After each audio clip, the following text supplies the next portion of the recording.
Now the race is between Dustin Burrows and David Cook. Like all of a sudden, just like that, overnight, this would just be Dade's mouthpiece. Same stuff, different day. Corporate needs you to find the differences between this picture and this picture.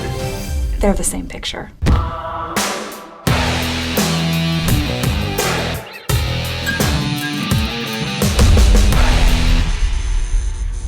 Welcome back to Come and Take It. Those of you who are watching on YouTube, do me a solid. Just hit the like button and comment. Let us know what you think of today's topic, which is the hotly contested Speaker of the House race here in the state of Texas.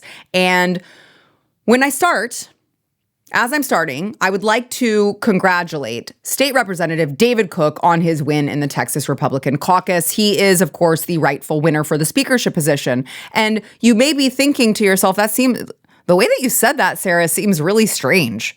What's going on? Yeah, there's more to the story. The swamp is going to swamp, basically. So now that I have that congratulations out of the way, let me explain exactly where we're at, okay? Just several days, couple days before this caucus meeting was held, where David Cook was voted in, Dade Phelan dropped out, withdrew his name from the speaker race. Now, he did it, obviously, because he didn't have the votes. He saw that there was no path.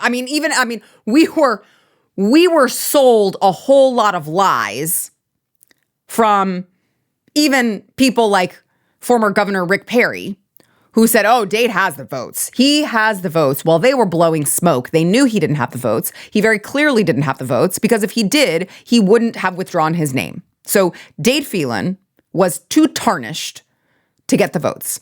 This party's over. Withdrew his name from the race and had his little lackey, Representative Dustin Burrows, took his place. So Dade drops out. Dade withdraws his name, I should say. He's still a state rep, but he's not running for speaker. Dade withdraws his name. Dustin Burrows files to run. And so essentially, you can know 100% that a vote for Dustin is a vote for Dade. This would just be Dade's mouthpiece. It would just be the same stuff, different day. Corporate needs you to find the differences between this picture and this picture. They're the same picture. So now the race is between Dustin Burrows and David Cook. Like all of a sudden, just like that, overnight, this is a race between Representative David Cook, who has the grassroots support, and Dustin Burrows, who would be Dade Jr., all right? Now, remember, as I'm going through this, that this is just the GOP caucus meeting, all right? This is all the Republicans in one meeting deciding as a group who is going to lead them, who will be their leader, who will be their speaker. But essentially, after they decide that, and you can have some back and forth, you can have some discussions, you can have some spirited arguments, if you will. But the Republican caucus bylaws clearly state that members must support whoever wins in the caucus.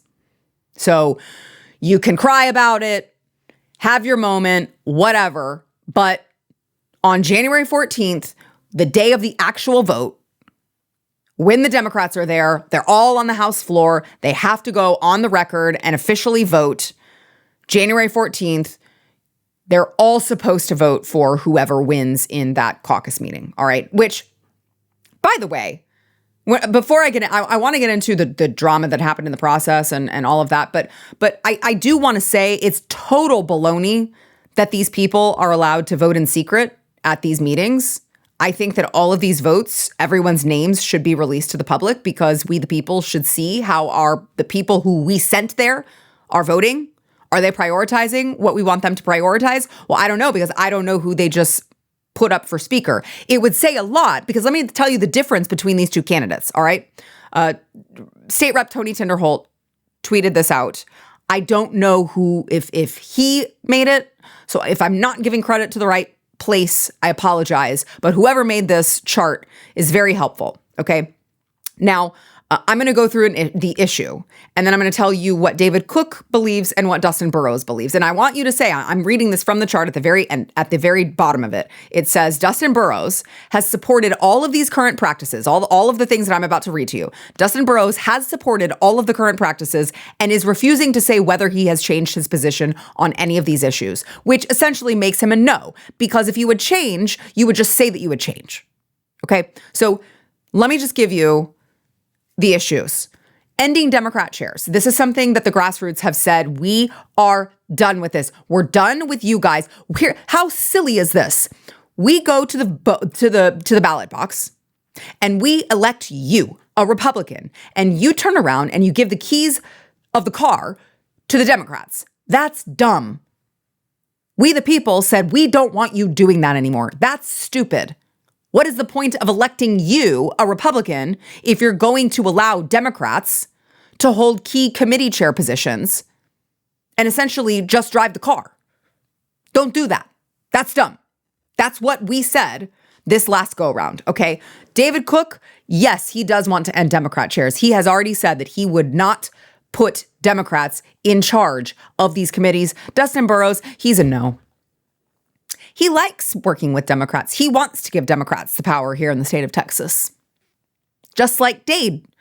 Dade Jr. also likes that. Not a fan. How about voting on every GOP priority? Because you see the Texas GOP, of course, they meet and I was there at the convention, and they meet and they decide what are these priorities that we want to focus on this next session. What do we want our elected representatives to focus on? Vote on every GOP priority. David Cook is a yes. Dustin Burrows, no. Speaker term limits. Is it about the power for you, or is it about actually reforming Texas and making Texas the best that it can be? Well, David Cook is a yes on speaker term limits. Dustin Burrows is a no. Parliamentary reform. David Cook is a yes. Dustin Burrows is a no. Quicker processes. David Cook is a yes. Dustin Burrows is a no. Appointing Republican pro tem. David Cook, yes. Dustin Burrows, no. I mean, you can go all down the line. Audio, video of point of order debates. No Democrat majority committees. Speaker campaign cash reform. Transparent calendar. David Cook is a yes. Dustin Burrows is a no. So if you want more of the same. Why would I want that? If you want more of the who needs enemies with friends like these, as Republicans shoot down Republican priorities and allow Democrats to control things, if you like that, you should definitely vote for Dustin Burrows. If you don't like that, and you're thinking to yourself, that's not why I elected you, well, now you know, okay? I'm just here to inform you. Just here to inform you. So here's what happened last weekend. All 88 Republicans showed up to the caucus. They all showed up to the meeting. The first round of voting required 59 votes, I believe, to win. David Cook got 48. Dustin Burrows got 40. Second round of voting. David Cook got 47. He lost one. Dustin Burrows got 41. But here's where the drama started, okay? Because before the third and final vote happened, there were Dustin Burrows and his cronies who decided that they just weren't going to participate. They took their ball and they're going to go home. Just have a toddler temper tantrum. We're leaving. Because the establishment is very mad that people voted in reform candidates because they want reform. They want to see things done differently. They're very mad about the makeup of this new legislature, which is, I mean, super grassroots conservative candidates. The establishment must be very mad about that. So they took their balls and they went home. Just went home, just walked out. All right, 26 of them. And I want to just really quickly read you these names, just in case you don't have time to pay attention to the day-to-day, but you do know who your state rep is and you think that, you want better from them. you know who to contact. So Bonin, Buckley, Burrows, of course, Angie Chen Button, Capriglione, Darby, Dean, Gerdes, Guerin, Harless, Harris, Hefner, Hull, Ken King, Kitzmer, Lambert, Landgraf, Leach, Metcalf, Meyer, Jared Patterson, Phelan, of course, or Tepper and Gary Van Dever. They all left. Just hissy fit, just like my 4-year-old. Fine. I'm not playing with you anymore. And you know what? You can't come to my birthday party. I don't want to play with you anymore. So after, I guess, the members finally, the ones who were left were like, I guess we just go ahead and take that third and final vote. And they did. So the threshold drops to 3/5 support at that point. And David Cook won it 48 to Dustin Burrows 14 because, of course, you know, they threw a fit and left. So there were only 14 of them at that point.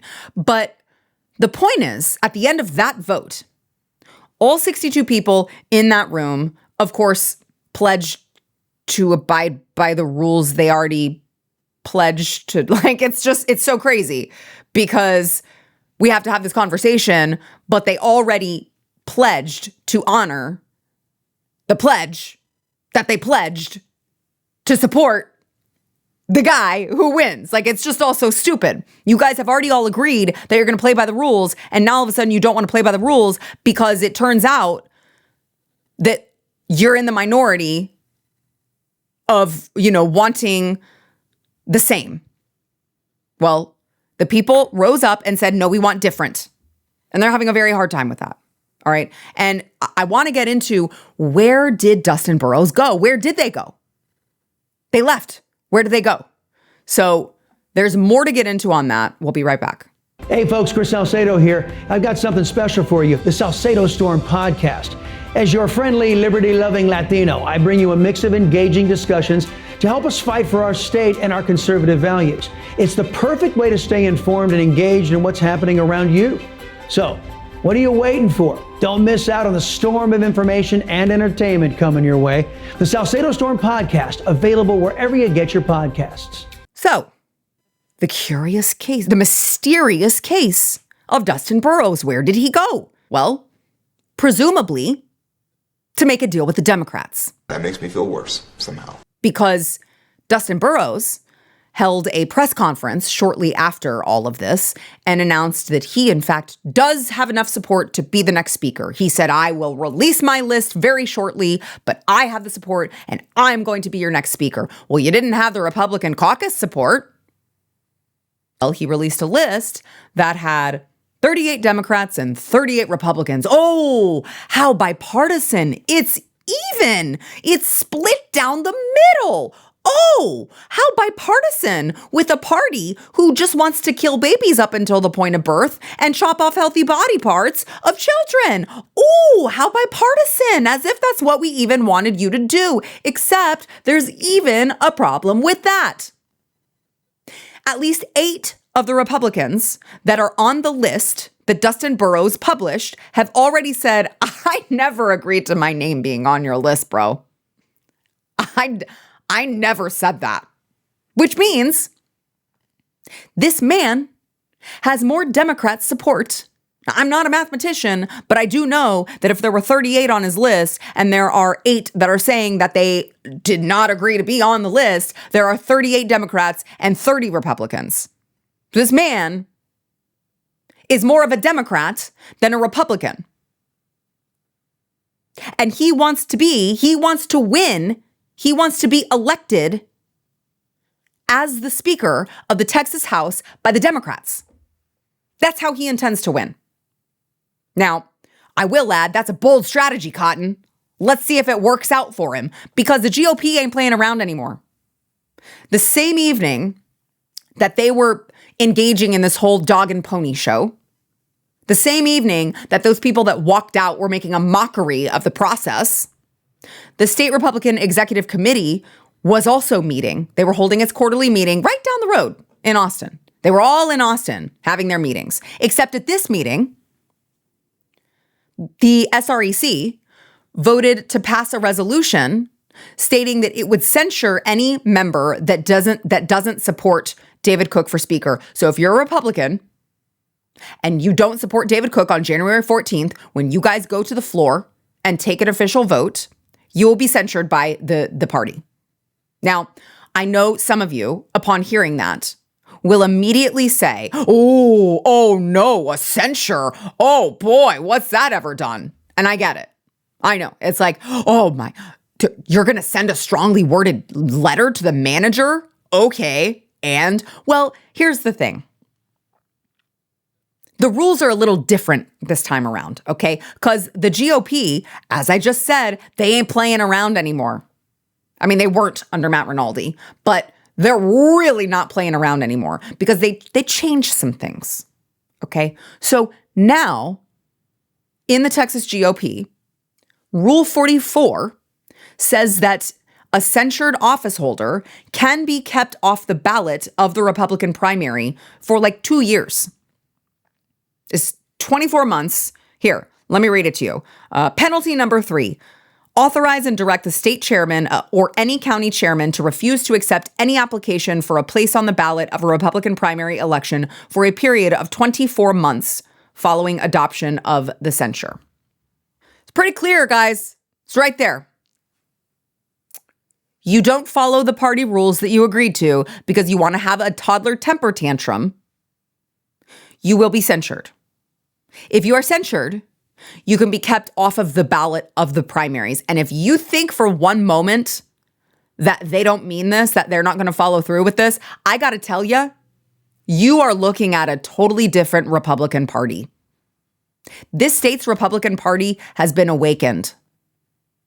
This state's grassroots activists they're done taking garbage. You're welcome. I'm having to censor myself left and right in this episode. They're done. They're done taking it on the chin. They're done. So you don't think they'll do it? I don't know. In very recent history, they've censured Andrew Murr. They've censured Dade Phelan. They've censured Tony Gonzalez. I think you're looking at a party who is just done playing around. They're done with the swamp. They're done with these candidates that get in and make all these pledges and don't honor them. I think they're just done. So, sure, vote for Dustin Burrows. But, I mean, do it at your own risk. A lot of these establishment guys really love the power that they have. That's what it's about for them. Really love hanging on to that power. Well, what's going to happen when your power goes away simply because you had a hissy fit about the fact that the people wanted a more conservative speaker? That the people, there was a mandate, not just in Texas, but across the country, but there certainly was a mandate in Texas. In the primaries, in the runoffs, obviously in the general, we, the people, expect you to prioritize conservative legislation. We, the people, expect you to, we are handing you this power and we expect you to treat it with care. That's what we told you when we sent you there. And if you don't want to do that, you can just come home. We'll get someone who does what they say they're going to do. And that's what's happening. That's what you see playing out. So I would just encourage all of these Republicans who walked out, all of these Republicans who are thinking to themselves, I'm not going to support David Cook. I'm not going to support the rightful winner of the Republican caucus for speaker. I'm going to go with Dustin Burrows. I would encourage them to think long and hard over the holiday season. I would encourage them to think long and hard over Christmas and over New Year's. And really just, do you really want that smoke? I don't think you're dealing with the party that's playing around anymore. Is it really worth giving up your seat in the primary? If I were you, I would just do what my constituents asked. I would do what they asked you to go do. I would govern as conservatively as I possibly could. And I certainly wouldn't be making deals with the Democrats. If you wanted to make deals with the Democrats, you should just be one. There's no point in you running as a Republican if you have to use the Democrats to get elected. That's an easy filing. Just change it. So I'm just saying, me personally, I wouldn't want that smoke. I would just rather be like honest, an honest broker.